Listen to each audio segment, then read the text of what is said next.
M B G speak کے ساتھ بلال ہوری آپ کی خدمت میں حاضر ہے۔ ایران پر امریکہ اور اسرائیل کے حملے کے بعد پاک افغان کشیدگی کا معاملہ بظاہر پس منظر میں چلا گیا، مگر سرحد پر جھڑپوں کا سلسلہ جاری ہے۔ بتایا گیا ہے کہ گزشتہ 24 گھنٹوں کے دوران 25 مقامات پر افغان طالبان اور افواج پاکستان کے درمیان جھڑپیں ہوئیں، اور سب سے خوفناک بات یہ ہے کہ اس صورتحال کا فائدہ اٹھاتے ہوئے بھارتی افواج سندھ اور پنجاب سے ملحق علاقوں میں فضائی مشقوں کا سلسلہ جاری رکھے ہوئے ہیں۔ راجستھان کے جن جنوبی اضلاع میں فضائی مشقیں کی جا رہی ہیں ان میں جودھ پور اور جیسلمیر شامل ہیں، جو پاکستان کی سرحد سے محض 50 کلومیٹر کے فاصلے پر ہیں، اور آنے والے دنوں میں بھارت نے اپنی فضائی حدود بھی بند کرنے کا اعلان کیا ہے۔ پاکستان کی طرف سے بھی جو کمرشل ایئر سپیس ہے اسے مارچ میں جزوی طور پر بند کرنے کا اعلان کیا گیا ہے۔ تو یہ جو پاک افغان کشیدگی کا معاملہ ہے، اس کا منطقی انجام کیا ہوگا؟ کیا اس صورتحال سے بھارت کسی قسم کا کوئی فائدہ اٹھا سکتا ہے؟ اس حوالے سے بات کرنے کے لیے آج میں نے اسٹوڈیوز میں زحمت دی ہے سینئر صحافی تجزیہ نگار طاہر خان صاحب کو، جو افغان امور پر خاصی گہری نظر رکھتے ہیں۔ طاہر صاحب بہت شکریہ آپ کا۔ میں چاہ رہا تھا کہ اس معاملے کو ہم ذرا سمجھنے کی کوشش کریں، اور جس طرح ٹی وی شوز میں ہوتے ہیں مباحثے، مذاکرے، آرگومنٹس، کاؤنٹر آرگومنٹس، اس کی بجائے کوئی ہم ون آن ون بیٹھ کے جو ہے وہ اس پہ بات کریں۔ تو پہلے تو یہ بتائیے گا کہ ابھی کیا صورتحال ہے پاک افغان سرحد پر؟ کن کن علاقوں میں کوئی تازہ ترین کوئی جھڑپیں ہوئی ہیں؟ بہت شکریہ۔ جھڑپیں ہوئی ہیں، افغان سائڈ نے بھی کہا ہے، پاکستان نے بھی کہا ہے۔ پاکستان نے تو آفیشلی اس پہ ملٹری زیادہ نہیں بولتی، وزیر اطلاعات ایک وہ فگر جاری کرتے ہیں، اور ایک پریس کانفرنس ہوئی تھی D G S P R کی، لیکن اس میں بعد میں سوشل میڈیا اکاؤنٹس ہیں کافی سارے یہاں بھی بنے ہیں، اس کو سمجھا جاتا ہے کہ یہ ایک سائٹ پہ قریب ہے، اور بعض اوقات اسی کے ذریعے وہ معلومات دیتے ہیں۔ تو وہ میں نے پڑھے ہیں آپ کے پروگرام یہاں ریکارڈنگ سے پہلے۔ 36 جگہوں پہ کل افغان طالبان نے جو بارڈر ایریاز میں پوسٹیں ہیں اس پہ حملے کیے ہیں، اور اس میں 3 فوجی شہید بھی ہوئے ہیں، اور اس سائڈ کو بھی نقصان ہوا ہے۔ آج وہاں 3 فوجی پاکستان کے شہید ہوئے، یہ اسی سوشل میڈیا اکاؤنٹ جو سمجھے جاتے ہیں ریاست میڈیا کے مطابق، نہیں، پاکستان میں جو سوشل میڈیا اکاؤنٹس ہے جس کو سمجھا جاتا ہے کہ شاید یہ صحیح، بالکل ان آفیشیلی، یعنی کہ ان آفیشیلی آپ کہہ سکتے ہیں، لیکن ہے وہ درست ہوتی ہے کیونکہ وہ ان کو معلومات فراہم کی جاتی ہے۔ بالکل صحیح۔ دوسری بات یہ ہے کہ افغان آج پریس کانفرنس تھی جب ہم یہ ریکارڈنگ کر رہے ہیں، تو افغان وہاں پہ وزارت دفاع کے ترجمان انہوں نے باگرام پہ حملے کی تصدیق کی ہے، ٹھیک ہے، تاہم ہمارے کوئی کیجوالٹیز نہیں ہوئی۔ تو حالات بالکل ٹھیک نہیں ہیں، اور یہ شاید کسی کو توقع نہیں تھی کہ ویسے تو بارڈر میں ہوتی نہیں، جس طرح اکتوبر میں مختصر سا ہوا، پھر ماضی میں بھی جھڑپیں، یہ والا آج تقریباً 6واں دن ہو گیا ہے، اور بمبنگ ہوتی ہے۔ جو ملٹری انسٹالیشن ہے پاکستانی جو فائٹر جیٹس ہے ان کو وہ کرتے ہیں، ہٹ کرتے ہیں، کیونکہ جب آغاز ہوا تھا ایک لحاظ سے تو افغان سائڈ نے پاکستانی حملہ انہوں نے کیا تھا، یعنی پاکستانی اس پہ حملہ کیا تھا، تو پھر پاکستان کو تو ایک وہ بھی مل گیا کہ ایک دلیل تو آپ کے پاس پھر ہوتی ہے کہ آپ اس کا جواب دیں۔ تو حالات صحیح نہیں ہے، جھڑپیں جاری ہے، ایریل سٹرائک جو ہے وہ ہو رہی ہے، اور نقصانات بھی ہو رہے ہیں اس میں۔ اچھا، اس میں جب افغانستان نے حملہ کیا، میں افغان طالبان لفظ جو ہے استعمال کرتا ہوں افغانستان کی بجائے، کیونکہ وہ ظاہر ہے وہاں کوئی منتخب لوگ نہیں ہیں، منتخب حکومت نہیں ہے، تو وہ عوام کی نمائندگی نہیں کرتے۔ تو انہوں نے جب حملہ کیا پاکستان پہ، اور اس کے جواب میں جو پاک فضائیہ نے وہاں پہ کارروائی کی، اور عالمی نشریاتی ادارے بھی سیٹلائٹ امیجز کی روشنی میں بتاتے رہے کہ کہاں کہاں پہ کتنا نقصان ہوا، تو آپ کی ظاہر ہے وہاں لوکل سورسز سے بات ہوتی ہوگی، کتنا سگنیفیکنٹ ہے وہ لاسز جو ہیں ان فضائی حملوں کے نتیجے میں؟ میرے خیال میں نقصان ان کو پہنچا ہے، اور زیادہ پہنچا ہے۔ وہاں صرف ایک مسئلہ ہے کہ مکمل پابندی ہے اس پہ، وہاں سے کوئی چیز نہیں ہے جب تک وہ خود کوئی چیز نہ دیں، بلکہ وہاں فورن میڈیا میں جو افغان کام کرتے ہیں ان سے دوستیاں بھی ہیں، جاننے والے بھی ہیں، تو ان سے کبھی کبھی بات ہوتی ہے تو وہ بھی مطلب ہے کہ رجوع تو کرتے ہیں ان کو کمنٹس کے لیے، لیکن ان کو کمنٹس نہیں ملتے، تو کلیئرٹی جو بہت واضح صورتحال سامنے نہیں آتی، لیکن نقصان بالکل ان کا ہوا ہے۔ ٹھیک ہے، اور کسی سٹیج پہ تو چیزیں سامنے آ جائیں گی، لیکن ان کے واٹس ایپ گروپ میں بھی اکثر وہ لوگ کہتے ہیں کہ جی بالکل نہ کوئی تصویر شیئر کرے گا، شریک کرے گا، نہ کوئی بات کرے گا، نہ کوئی کیجولیٹیز کی بات کرے گا۔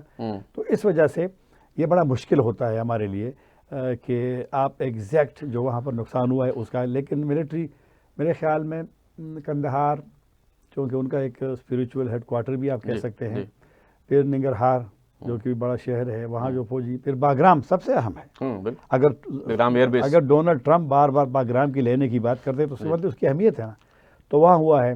پھر پکتی کا جو باگرام ایئر بیس کو کتنا نقصان پہنچا ہے؟ یہ جو کہا جا رہا تھا کہ یہ بھی تو مشکل ہے، لیکن نقصان ان کو پہنچا ہے۔ میں اس طرح کہہ رہا کہ ایگزیکٹلی بڑا مشکل ہے کہ آپ پورا معلومات لیں۔ وہ جن اکاؤنٹس کی آپ بات کرتے ہیں تو ایک چیز یہ بھی سامنے آئی تھی کہ وہ جو باگرام ایئر بیس پہ حملہ کیا پاکستان فضائیہ نے، وہ اس لیے کیا کہ کوئی اس طرح کی اطلاعات مل رہی تھیں کہ بھارت موقع کا فائدہ اٹھاتے ہوئے وہاں کوئی کمک پہنچا سکتا ہے۔ بھارت کا رول جو ہے نا، یہ جو آج کل سلسلہ ہو رہا ہے نا، یہ والا افغان طالبان، یہ تو کسی کی توقع نہیں تھی نا۔ ہاں بالکل، انڈیا کی ایک خواہش رہی ہے کہ کس طریقے سے پاکستان اور طالبان کے درمیان ایک دراڑ آ جائے۔ آپ کو یاد ہوگا کہ جب طالبان نے کنٹرول کیا افغانستان کو، انڈین سفارت خانہ بند تھا، 4 قونصلیٹ ان کے جو افغانستان میں ہے وہ بند تھے۔ جولائی 2022 پہ انہوں نے سفارت خانہ کھولنے کا اعلان کیا اور وہ بھی ٹیکنیکل چھوٹی ٹیم بھیجی ہے، تو معاملات ابھی ذرا زیادہ ان کے قریب ہو گئے۔ تو یہ ان کی خواہش تھی کہ کس طریقے سے ان کے درمیان وہ، اور جب ان کو معلوم ہوا کہ یہ لوگ اب معاملات ان کے خراب ہو گئے ہیں اور کوئی پیش اپ کا امکان، ظاہر بات ہے ڈپلومیٹ اور ایک سوچ تو ہوتی ہے نا ہر جگہ پہ، حالات کو دیکھتے ہیں نا، تو جب ان کو معلوم ہوا کہ اب معاملات خراب ہو گئے تو وہ آہستہ آہستہ گھس گئے افغانستان میں، اور جولائی 2022 تک تو وہ آؤٹ تھے۔ تو ان کی یہ خواہش تھی اور ان کی یہ کوشش بھی تھی، اور انہوں نے اپنی طرف سے اس کے لیے کام بھی کیا ہوگا۔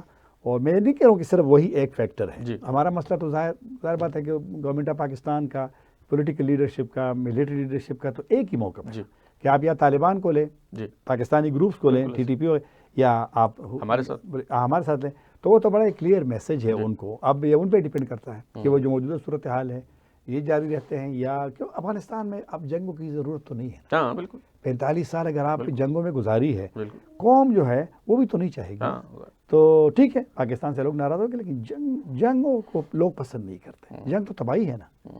تو انڈیا تو خوش ہے اس معاملات میں، اس لیے صرف انڈیا کا بیان آیا ہے۔ یہ ایک طالبان کبھی کبھی کہتے ہیں نا، آج انہوں نے وہ پریس کانفرنس جو میں ذکر کر اس میں گلہ کیا سلامتی کونسل سے کہ وہ وہ نہیں کر رہے، ہم اس کی اہمیت ہماری نظر میں کچھ نہیں ہے، لیکن ہمیں اپنے پالیسیوں کو بھی سوچنا چاہیے نا کہ ہماری، اور دنیا میں کتنے اور مسئلے، اب جو ایران کا مسئلہ ہے، اب دنیا کا فوکس سارا اس طرف ہے، تو لہٰذا، اور بلکہ یہ ٹھیک بھی نہیں ہے افغانستان اور ہمارے لیے بھی کہ جب فوکس اس طرف ہو گیا تو آپس میں تو ہم نہیں بن سکے، ثالث بھی ابھی تک ناکام ہے، تو یہ تو اگر یہ صورت رہی تو مطلب نقصان زیادہ ہوگا۔ اچھا، یہ جو پاکستان کے ساتھ محاذ آرائی ہے، اس حوالے سے طالبان کے جو مختلف گروپ ہیں، ظاہر وہاں دھڑے بندے بھی ہیں، ملا عمر کے صاحبزادے بھی ہیں، سراج الدین حقانی کے صاحبزادے بھی ہیں، تو وہاں بھی مختلف سوچ پائی جاتی ہے کوئی، یا وہ یکسو ہیں اس حوالے سے ایک پیج پہ ہیں؟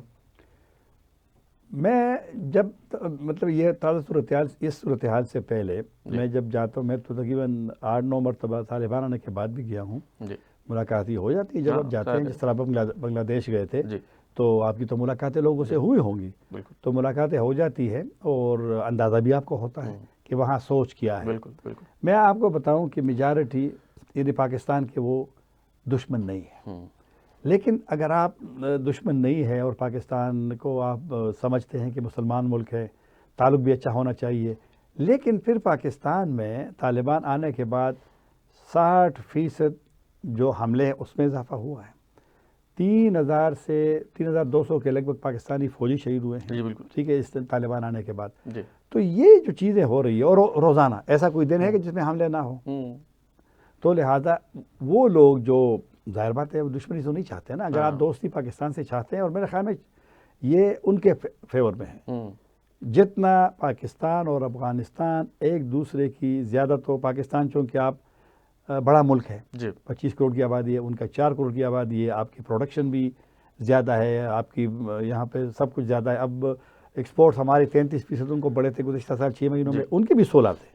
یعنی پاکستان جو اگر ہم اس طرف چلے جائیں تھوڑے جی سے، جی یعنی کنیکٹیویٹی بھی ہو ہوں، یا تجارت ہو، ہماری 33% بڑی ہے گزشتہ سال 6 مہینوں میں ایکسپورٹس، اور ان کے 16%. ہوں، تو آپ دونوں ملکوں کو دیکھیں نا، آبادی کو دیکھیں، ان کی وہ صلاحیت دیکھیں پروڈکشن کی، پیداوار کی، تو یہ تو ان کے فیور میں تھا صحیح. کہ پاکستان سے ان کا اچھا تعلق ہو. اچھا، صحیح. بائیلیٹرل ٹریڈ کے علاوہ آپ کی پوری ٹرانزٹ جو ہے وہ پاکستان کے تھرو پاکستان کے تھرو ہو رہی، ایسے بالکل. وہی بند ہو گئی. تو لہٰذا پھر کافی پروجیکٹس ہے، ٹاپی پروجیکٹس ہے، کاسا 1000 بجلی کا پروجیکٹ ہے، پھر ابھی جو پاکستان افغانستان ازبکستان کے ٹرین کے لیے جو، تو لہٰذا ان کو دیکھنا پڑے گا کہ آخر وہ پاکستان جس نے سب سے پہلے سفارت خانہ آپ کے حوالے کیا، جس نے 6 پڑوسی ممالک کا ایک گروپ بنایا، جس نے دسمبر میں اسپیشل OIC کی میٹنگ اسلام آباد میں کرائی، اور جو بار بار دنیا سے کہتا تھا کہ طالبان کے ساتھ آپ انگیج کریں، ان کو اکیلے نہ چھوڑیں. پھر جو $9 ارب ان کے منجمد تھے، پاکستان اس کی آواز اٹھاتا تھا. جی تو لہٰذا یہ چیزیں اگر پاکستان، صرف اس میں ایک وجہ تھی جی کہ افغانستان میں اسٹیبلٹی ہو، بالکل. افغانستان کی نئی حکومت بنی ہے، 20 سال لڑائیاں ہوئی، تو اب افغانستان کو ترقی کرنا چاہیے، یہ ان کو دیکھنا پڑے گا. صحیح. چلیں طاہر صاحب، یہاں پہ ایک وقفہ لینا ہے. ٹھیک. بریک کے بعد جب واپس آئیں گے تو گفتگو کا سلسلہ یہیں سے جوڑیں گے.